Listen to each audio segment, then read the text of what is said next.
মধ্যপ্রাচ্যের রাজনীতিতে কয়েক দশক ধরে প্রভাব বিস্তার করে আসা একটি নাম আলী খামেনি। তার মৃত্যু শুধু ইরানের জন্য নয়, বরং পুরো বিশ্বের রাজনীতির একটি গুরুত্বপূর্ণ মোড় তৈরি করেছে।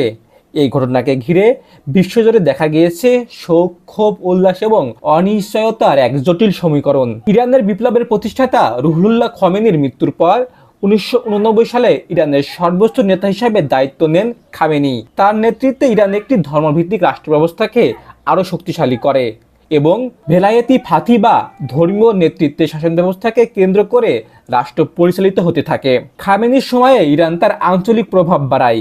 ইরাক, সিরিয়া, লেবানন ও ইয়েমেনের বিভিন্ন মিত্র গোষ্ঠীর মাধ্যমে মধ্যপ্রাচ্যের শক্তির ভারসাম্যে গুরুত্বপূর্ণ ভূমিকা নেয়। একই সঙ্গে যুক্তরাষ্ট্র ও ইসরায়েলের সঙ্গে দীর্ঘদিনের উত্তেজনাপূর্ণ সম্পর্ক তার শাসনামলের অন্যতম বৈশিষ্ট্য হয়ে ওঠে। খামেনির নেতৃত্বে ইরান সামরিক ও কৌশলগতভাবে শক্তিশালী হলেও দেশটি দীর্ঘদিন ধরে অর্থনৈতিক নিষেধাজ্ঞা, বেকারত্ব, মূল্যস্ফীতি এবং রাজনৈতিক অস্থিরতার মুখে রয়েছে। সাম্প্রতিক বছরগুলোতে নারী অধিকার, সামাজিক স্বাধীনতা, অর্থনৈতিক সংকট নিয়ে দেশজুড়ে একাধিক বিক্ষোভ হয়েছে, যা ইরানের অভ্যন্তরীণ অসন্তোষের ইঙ্গিত দেয়। খামেনির মৃত্যুর খবর ছড়িয়ে পড়ার পর মধ্যপ্রাচ্য জুড়ে শোক ও ক্ষোভের বিক্ষোভ শুরু হয়। পাকিস্তান, ইরাকে তার সমর্থকেরা রাস্তায় নেমে প্রতিবাদ জানায়।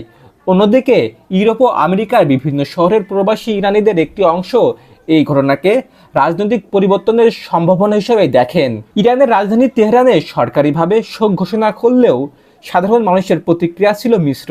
কেউ শোকাহত, কেউ বা ভবিষ্যৎ পরিবর্তনের আশায়।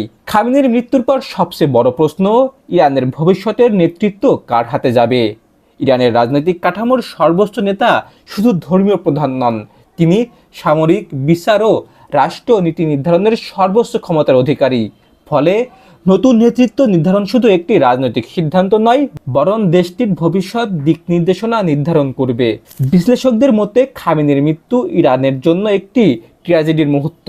এটি হয়তো সংস্কার ও পরিবর্তনের সুযোগ তৈরি করতে পারে, আবার ক্ষমতার দ্বন্দ্ব ও অস্থিরতার ঝুঁকি তৈরি করতে পারে।